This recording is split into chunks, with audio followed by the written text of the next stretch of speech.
여러분 안녕하세요. 자, 오늘은 이제 기무라 악기놀이 자연재배, 작물 재배 생육 기간입니다. 제가 앞서 이제 후쿠오카 마사노부, 그 다음에 가와구치 유이치, 이 시간에는 이제 기무라 악기놀이에 대해서 말씀을 드리겠습니다.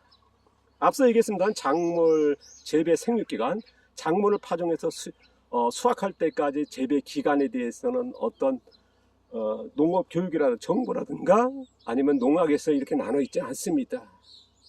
그런데 이제 저는 이제 뭐 화학농, 친환경, 유기농도 중요하고 그렇게 나눌 필요도 있습니다만은 거기 안에서 이제 경작물도 바깥에 하신 분, 안 하신 분, 뭐 그래서 2, 3, 4그룹도 나눠야 된다. 그랬을 때에 기술을 디테일하게 어떤 농사를 짓고 있으며 그런 것들이 전부 다 차이가 있다는 말씀 드리지 않습니까? 그리고 또 하나 한 게 뭐냐, 초적성 재배와 촉성 재배와 전통 재배와 지연 재배라고 하는 차이. 제가 양배추를 예를 들었습니다만은 초적성 재배가 50일에서 70일인다 그러면 촉성 재배 같은 경우는 어떻습니까? 90일에서 110일. 그 다음에 전통 재배 연날이죠. 화학비를 안 나오게 140일, 160일.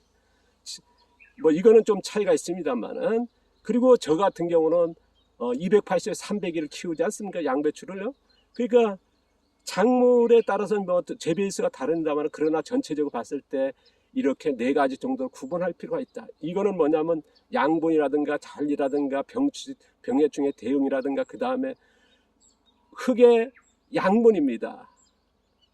우리가 흙의 양분, 황로화 뭐 그런 건 많이 얘기하지 않습니까? 흙의 양분을 다 말했다. 흙은 뭡니까? 이제 팥 심은 데 팥 나고 콩 심은 콩 나. 어떻게 심어가지고 오래 키우에 따라서 뿌리가 많다 적다에 따라서 어쨌든 양분의 그런 것 함유량이 달라지거든요. 그렇다 보니까 이제 이렇게 작물 생육기간이 중요하다는 말씀을 드렸는데요. 제가 이제 기무라 같은 경우는 이제 알려진 게 과수입니다. 과수하고 그 다음에 이제 밭농사인데요.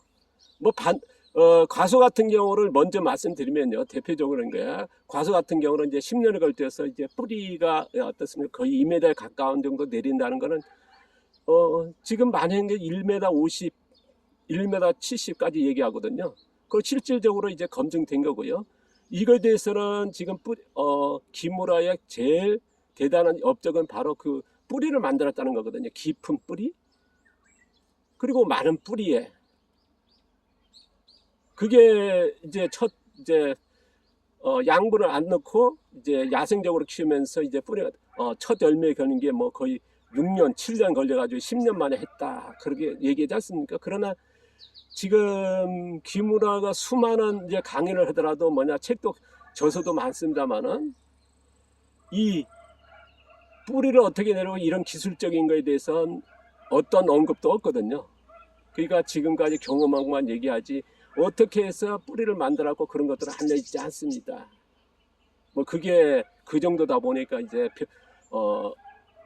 또 과수 같은 경우는 여름에 봄에 꽃 피어가지고 가을에 수확하는 이거기 때문에요. 그래서 이거에 대해서 이제 초적성자 촉성 이건 나누기 힘듭니다.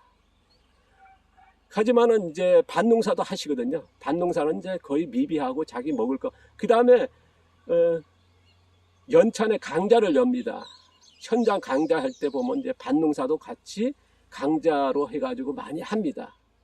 그러면 이제 거기에서 보면은 이제 거의 자연재배 같은 거 어떻습니까? 여러분도 알다시피 자연재배 같은 경우는 밭갈이도 한다. 경작편에서요. 밭갈이도 허용되고. 왜냐하면 자연이라고 하는 거는 뭐냐, 사람에도 자연의 행동 때문에 사람이 하는 것도 용인된다 그래서 밭갈이 할 정도고요. 그 다음에 퇴비도 사용하거든요. 단지 뭐냐, 화학비료와 그 다음에 외국의 GMO 이런 것들을 이제 쓰지 말자고 하는 약조랄까요? 그런 것들을 있습니다만은 어쨌든 퇴비를 쓴다는 거. 그래서 뭐 비닐멀칭, 밭갈이 뭐 그런 것들이 이제 허용되어 있거든요. 그리고 실질적으로 그 안에서 자신들의 뭡니까 이제 그런 룰이랄까요? 그런 것들이 만들어져 있습니다. 뭐 그렇게 적응하는 분도 있습니다만은, 그러나 많은 분들이 이제 그게 허용됐기 때문에요. 그러다 보니까 이제 밭농사 같은 경우는 이제 제가 저희 의견을 말씀드린다면 촉성재배에 가깝다. 촉성재배라고 하는 게 맞지 않을까 싶습니다. 기무라와 가와우치 전편에 얘기했던 가와우치는 전통 재배와 지연 재배 쪽이고요. 뭐냐면 풀을 멀칭하는 쪽이고 기무라의 자연 재배에서는 많은 분들이 뭐냐면 다 같지는 않습니다. 안 하신 분도 계십니다만은 밭갈이도 하시는 게 용인돼 있거든요.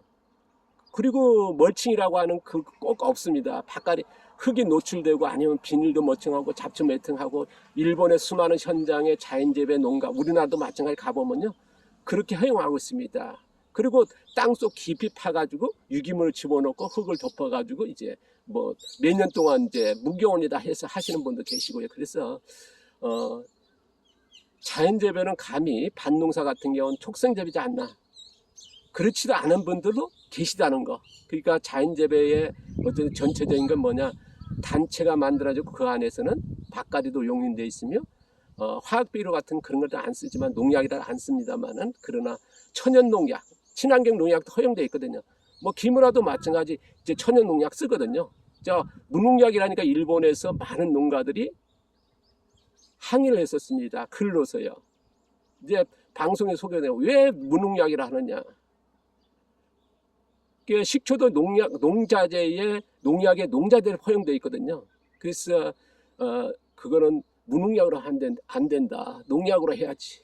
뭐 그럼 화학 농약을 안 쓴다 해야지라고 하는 게 이제 많은 농가들이 일본 농가들의 그런 글들을 아마 찾아보시면 꽤 쉽게 찾을 겁니다. 그리고 또 하나는 건 뭐냐면 이제 와사비 같은 것도 분말해가지고 이제 된 것 나오지 않습니까? 그걸 살포했거든요. 그러니까 일본 농가 또 하나 걸려진 좀 우스운 얘기입니다만은 이거는 일본에서 농약 자재로 허용이 안 돼 있답니다. 자재로. 그러다 보니까 불법적인 권장이 안 된 검증이 안 된 농약을 쓴다.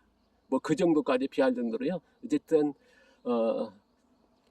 남의 농사에서 이렇게 평가한 건 그렇습니다. 그러나 워낙 유명하고 우리나라에서 보면 이제 어때서 후쿠오카의 자연농법과 가오구치의 자연농, 그 다음에